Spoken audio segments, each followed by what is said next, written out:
Hey friends, Peggy Hall back with you from thehealthyamerican.org. I told you this would happen. I told you that there would be lawsuits against these egregious employers who discriminated against their employees because they didn't want to become human pincushions. I'm going to be sharing with you this jaw-dropping amount of money that was awarded to a woman out of Michigan who was wrongfully terminated by, you guessed it, Blue Cross. They're at it again. We're going to dig a little bit into Blue Cross, the history of that. And we also are going to talk about why it's so important to have these kinds of awards. And I predict that more and more attorneys are going to be stepping up to the plate. Now, before we dive in, let me thank the sponsor of this video. We're going to hop on over. Speaking of money, let's look at noblegoldinvestments.com. And if you here's a number for you. Gold's breaking price records faster than politicians break promises. Not just once, not twice, multiple all-time highs this year alone. Now, we've seen the election chaos, markets bouncing around like a pinball machine. Savings accounts are getting crushed by inflation, but gold writes its own story as usual. It's like clockwork. When election uncertainty and results goes up, gold climbs higher. It's been that way since before your grandparents were born.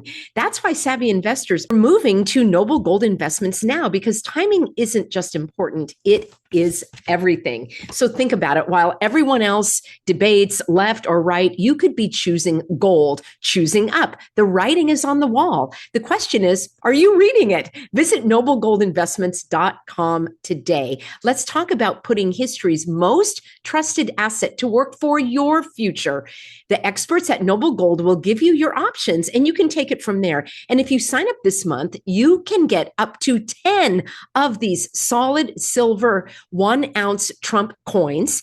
And if you prefer not to get the Trump coins, you can opt for this 10-ounce solid silver American flag bar with your qualifying account. Some opportunities are too good to miss, so visit noblegoldinvestments.com. I'll have a link for you in the description box below, along with the disclaimer. There's always a risk of investment of any kind. There's never a guarantee, but get your questions answered by the experts at 877-646-5347.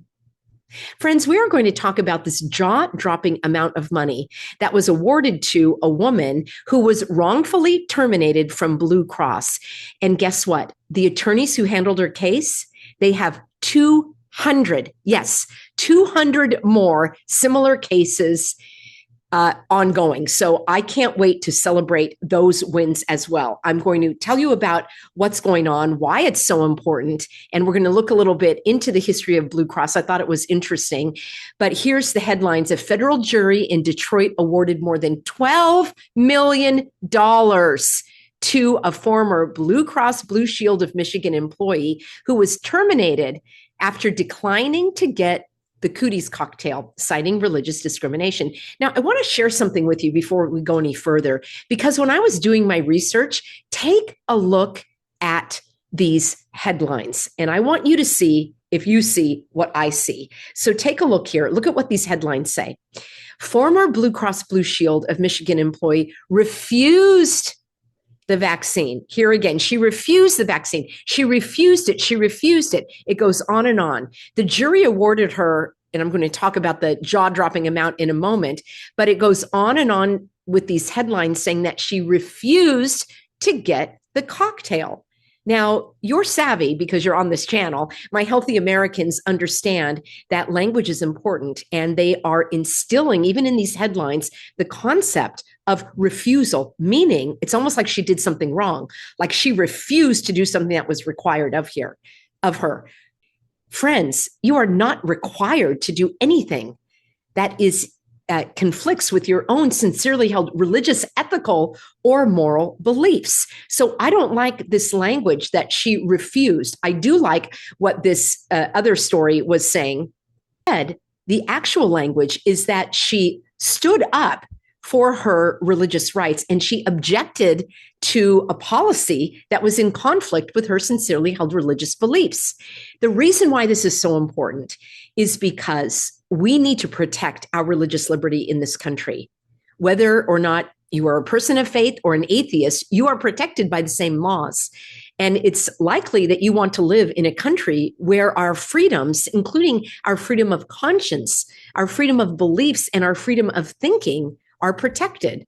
Otherwise, we're basically in a godless, communistic type of country where they want to get rid of God and have your allegiance go to the government. So here is the information. According to the verdict form, Lisa Domsky, who worked at the insurance company, are you ready? For more than 30 years, and wait until you find out why they rejected her claim.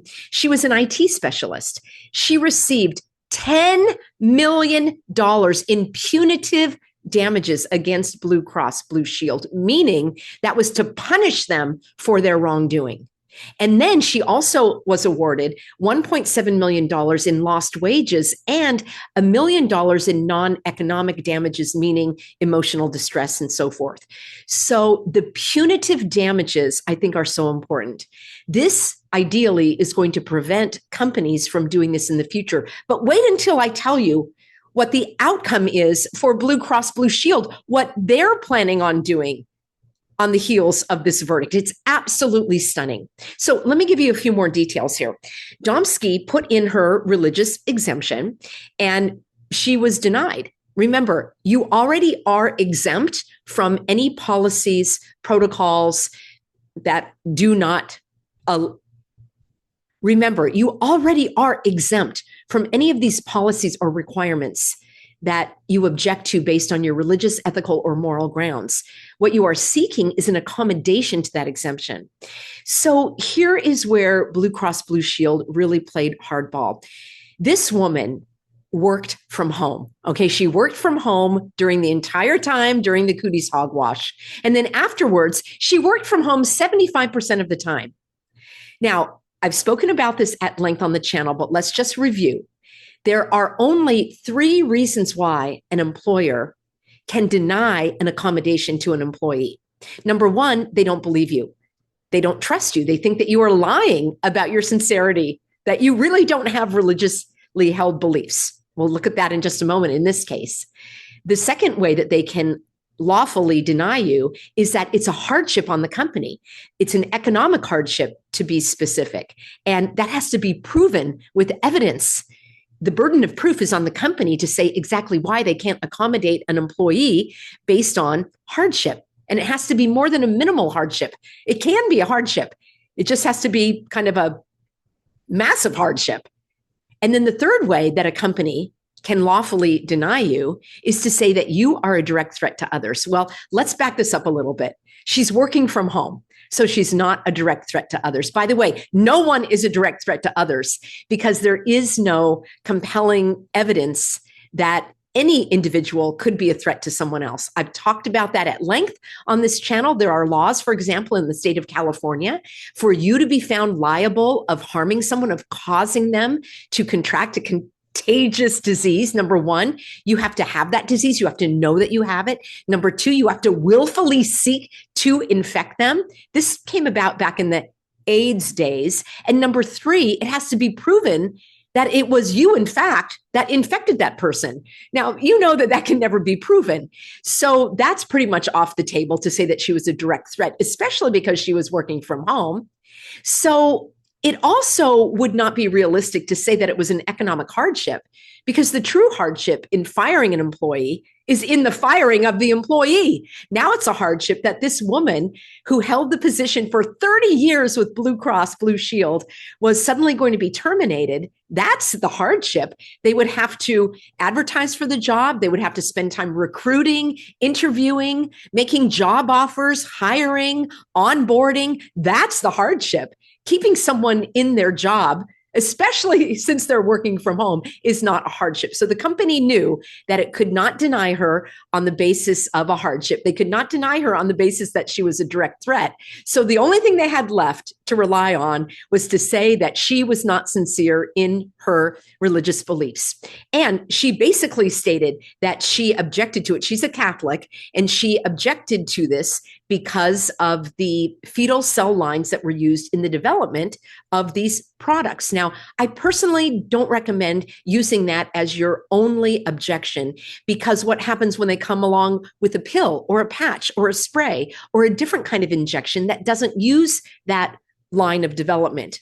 So I've spoken about that at length as well on this channel. I have a whole playlist called Religious Exemptions, and you can learn more about how to express your beliefs. I know sometimes it's difficult to do so since we're not always called to talk about our faith.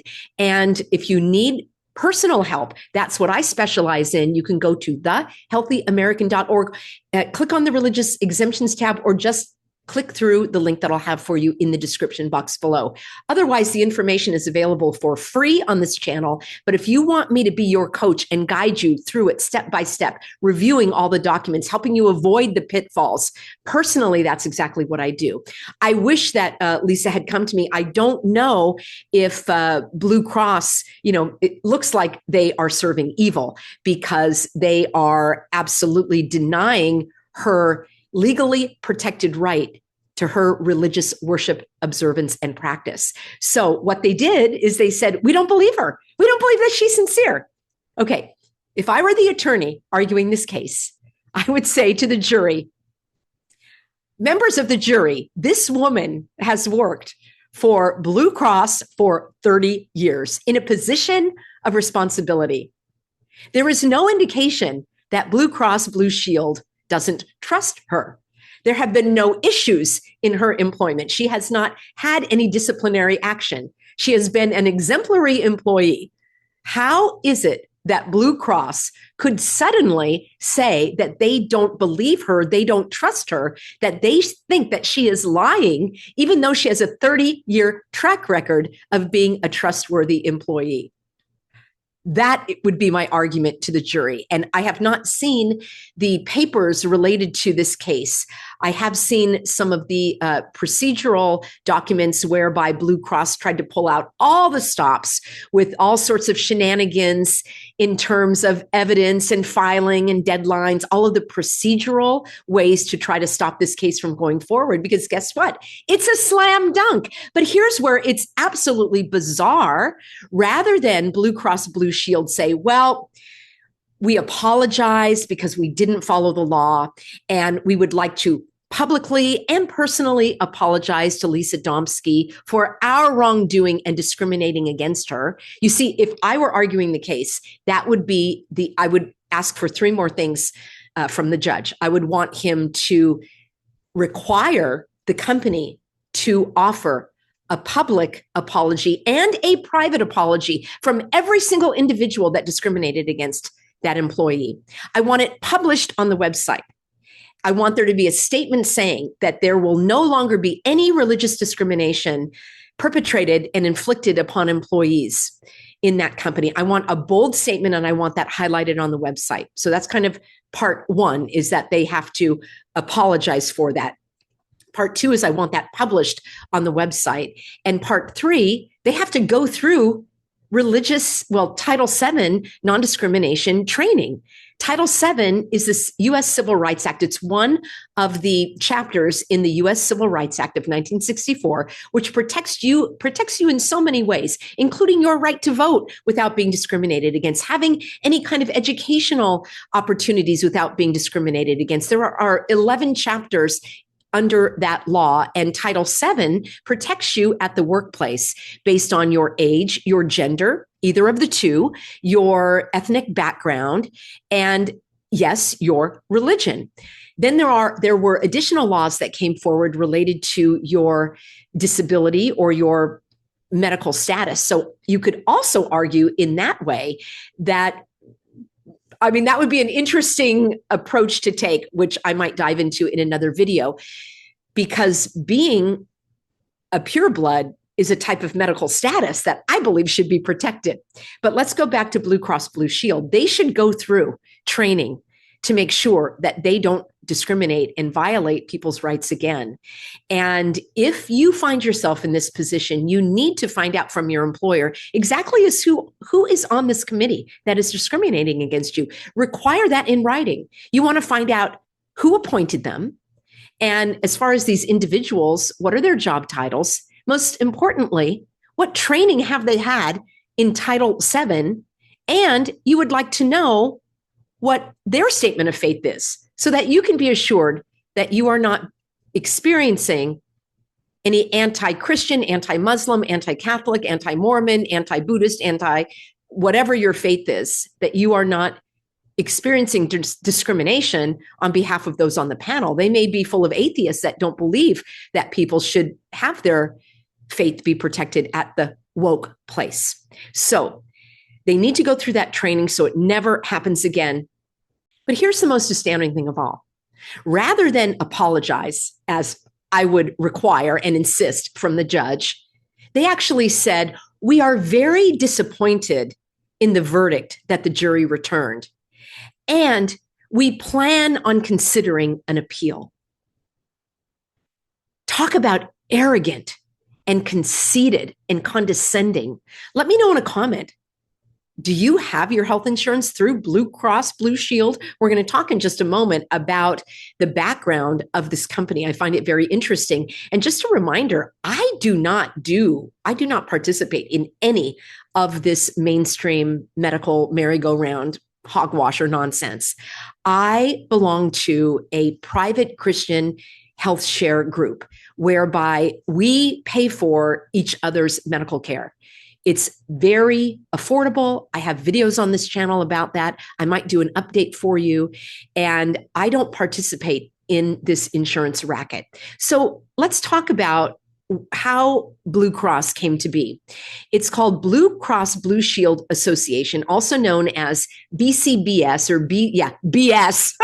BCBSA, also called the Blues. Yeah, I bet they're singing the blues now. So it is a federation with 33, did you catch that?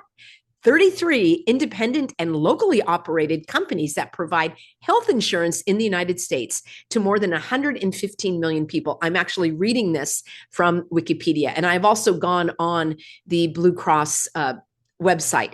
So what I wanted to tell you is the history is so interesting because it started, and this is on the website, and I will leave a link for you in my Substack, which is peggyhall.substack.com. So it started in 1929.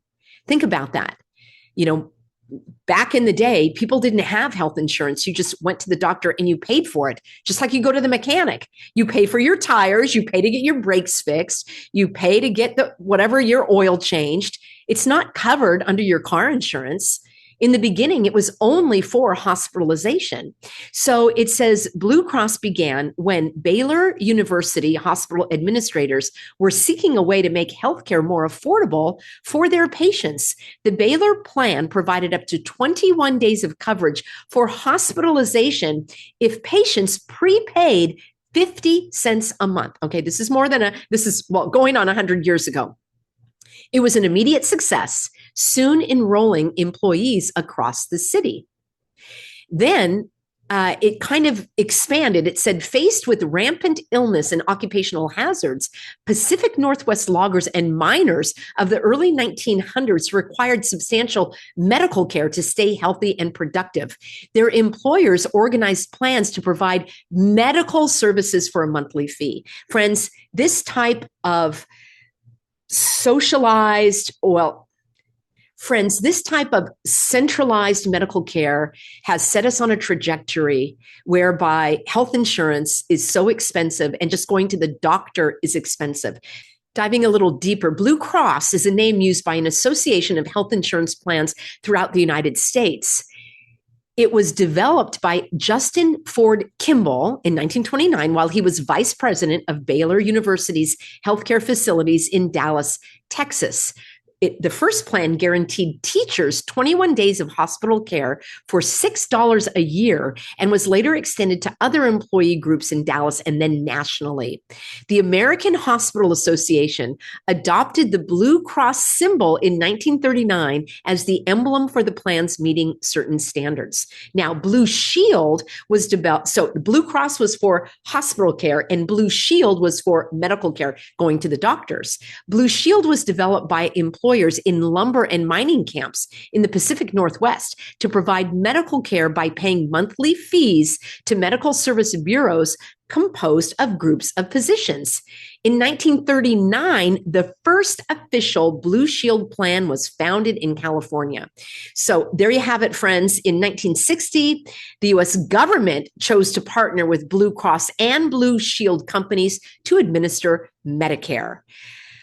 So those roots go pretty deep. And I believe that companies like Blue Cross Blue Shield were playing hardball because they were doing the government's dirty work. And they also were getting some kind of incentives to make sure that the employees were human pincushions.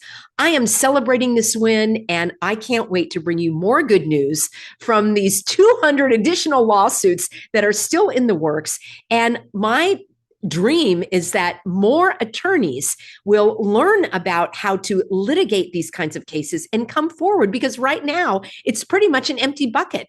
I get people emailing me asking for information about attorneys, and I simply don't have any.